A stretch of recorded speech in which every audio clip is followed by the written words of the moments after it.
Um médico salva a vida de um menino e acha que fez a coisa certa. Afinal, é isso que médicos fazem: salvar vidas. Anos depois, ele descobre que aquele menino se tornou um assassino e que várias pessoas morreram porque ele decidiu salvá-lo naquele dia. De repente, uma decisão que parecia certa começa a parecer um erro impossível de consertar. E então surge uma pergunta que não tem resposta fácil. Se salvar uma vida significasse destruir várias outras, você ainda salvaria? Esse médico tem nome. Ele se chama Kenzo Tema, um neurocirurgião japonês que trabalhava em um hospital na Alemanha e tinha uma carreira promissora pela frente. Um dia, ele precisou escolher entre salvar um político importante ou um menino desconhecido que havia sido baleado. Tema escolheu salvar o menino, porque acreditava que todas as vidas tinham o mesmo valor. Essa decisão mudaria a vida dele para sempre. Essa história não acontece em um mundo de fantasia, nem em um lugar cheio de heróis e vilões óbvios. Ela acontece em cidades normais, hospitais, apartamentos pequenos e ruas silenciosas, lugares onde a vida parece seguir comum todos os dias. No meio desse cenário realista, decisões pequenas começam a gerar consequências enormes, e pessoas comuns acabam envolvidas em algo muito maior do que elas imaginavam. Aos poucos, a história deixa de ser sobre um crime e passa a ser sobre escolhas, responsabilidade e culpa. O que torna essa história diferente não é a violência ou o mistério, mas a sensação de que tudo poderia ter sido evitado em vários momentos diferentes. Alguém poderia ter falado. Alguém poderia ter impedido. Alguém poderia ter feito algo, mas ninguém fez. E é exatamente por isso que essa não é uma história sobre um monstro, mas sobre pessoas normais e o que acontece quando elas decidem não se envolver. Anos depois, Tema descobre que o menino que ele salvou não era apenas mais um paciente. O nome dele era Joran Liebert. E aos poucos, Tema percebe que várias mortes e tragédias começaram a aparecer por onde esse garoto passava. Nesse momento, a história deixa de ser sobre um médico que salvou uma vida e passa a ser sobre um homem tentando entender que tipo de pessoa ele colocou de volta no mundo. Ninguém nasce um monstro de verdade. Essa é uma ideia confortável porque faz parecer que o mal é algo distante, algo raro, algo que simplesmente aparece no mundo sem explicação. Mas histórias como essa mostram algo muito mais desconfortável. Que monstros não surgem do nada, eles são construídos aos poucos, por ambientes, por decisões erradas e principalmente por pessoas que deveriam ter protegido e não protegeram. Quando uma criança cresce sem identidade, sem afeto e sem alguém para dizer quem ela é, o mundo começa a moldar essa criança de outras formas. E o mundo nem sempre é gentil. Existem lugares que não aparecem em mapas turísticos, prédios cinzas, instituições esquecidas e programas que diziam estudar comportamento humano, mas na verdade estudavam como apagar uma pessoa por dentro. Crianças eram tratadas como números, como experimentos, como objetos que podiam ser moldados e quebrados para ver o que acontecia depois. Aos poucos, nomes deixavam de importar, memórias eram confundidas, e a ideia de certo e errado começava a desaparecer. O que sobra quando você tira tudo de alguém não é uma pessoa mais forte, é uma pessoa vazia. O mais assustador é que nada disso aconteceu por acidente ou por um único vilão maluco com um plano mirabolante. Isso aconteceu porque médicos, políticos, diretores, guardas e adultos em geral continuaram fazendo seus trabalhos, preenchendo papéis e obedecendo ordens como se tudo fosse normal. Cada um fez apenas uma pequena parte, algo que sozinho parecia inofensivo, mas que junto com o resto criou algo que ninguém conseguiria controlar depois. O monstro não foi criado por uma pessoa, ele foi criado por um sistema inteiro. E quando alguém cresce nesse tipo de ambiente, aprendendo que pessoas são descartáveis, que identidade não importa e que a vida não tem valor, o resultado não é surpresa nenhuma. O verdadeiro choque não é alguém se tornar cruel depois de viver assim. O verdadeiro choque é esperar que essa pessoa se torne normal. Em algum momento, alguém poderia ter parado tudo. Alguém poderia ter feito uma pergunta.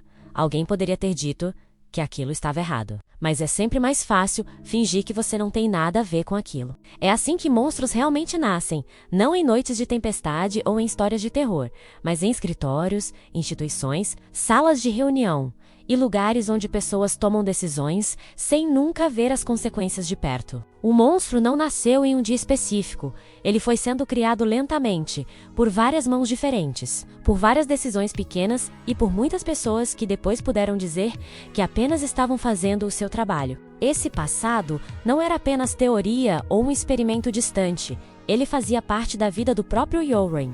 Ele e a irmã dele, Nina Fortner, passaram por lugares como o Ukinderei 511, uma instituição criada para transformar crianças em pessoas sem identidade, sem emoção e fáceis de controlar. Ali, nomes não importavam.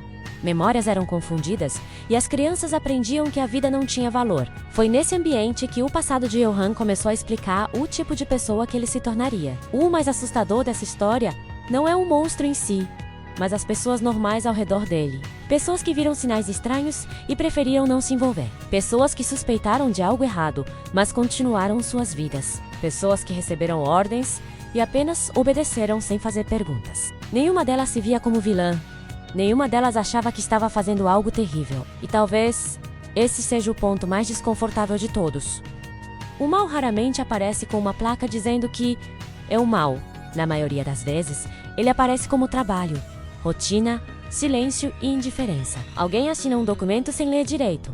Alguém ignora um comportamento estranho. Alguém decide que não é problema seu e segue o dia normalmente. Quando você olha para trás, percebe que muitas tragédias não aconteceram porque uma pessoa quis muito que elas acontecessem, mas porque muitas pessoas pequenas decidiram não fazer nada. O problema nunca foi apenas o monstro.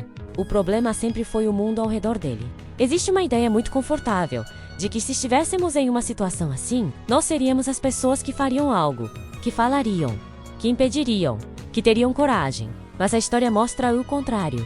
O tempo todo. A maioria das pessoas apenas tenta continuar a própria vida sem se envolver em problemas. E é exatamente por isso que coisas horríveis conseguem acontecer por tanto tempo sem que ninguém pare. O silêncio coletivo é uma das forças mais perigosas que existem. E isso leva a uma pergunta muito simples, mas muito pesada. Se você visse algo errado acontecendo, algo que poderia machucar alguém, você realmente se envolveria? Ou você diria que não é problema seu? Porque é fácil se imaginar como a pessoa certa quando a história já acabou. Difícil é tomar a decisão certa enquanto tudo ainda está acontecendo. E já que a gente está falando sobre escolhas e responsabilidade, deixa eu te fazer uma pergunta rápida. Você já está inscrito no canal? Porque esse tipo de história, que faz a gente pensar e ficar desconfortável, é exatamente o que a gente conversa por aqui. No fim das contas, a história não fala só sobre um monstro. Ela fala sobre um mundo cheio de pessoas normais tentando viver suas vidas. Pessoas que trabalham, estudam, pagam contas, conversam com amigos e acham que estão muito longe de qualquer coisa terrível. Mas o que essa história mostra é que o mal não precisa de muitas pessoas ruins para existir. Ele só precisa de pessoas normais que decidam olhar para o outro lado na hora errada. Depois disso, a história passa a acompanhar a jornada de Kenzo, Tema tentando encontrar Johan Liebert e impedir que mais pessoas morram. O problema é que isso coloca Tema diante de um dilema impossível. Porque para parar o monstro, ele talvez precise fazer exatamente aquilo que sempre jurou nunca fazer. No fim, o homem que acreditava que todas as vidas tinham valor, passou a vida inteira tentando decidir se deveria tirar uma vida.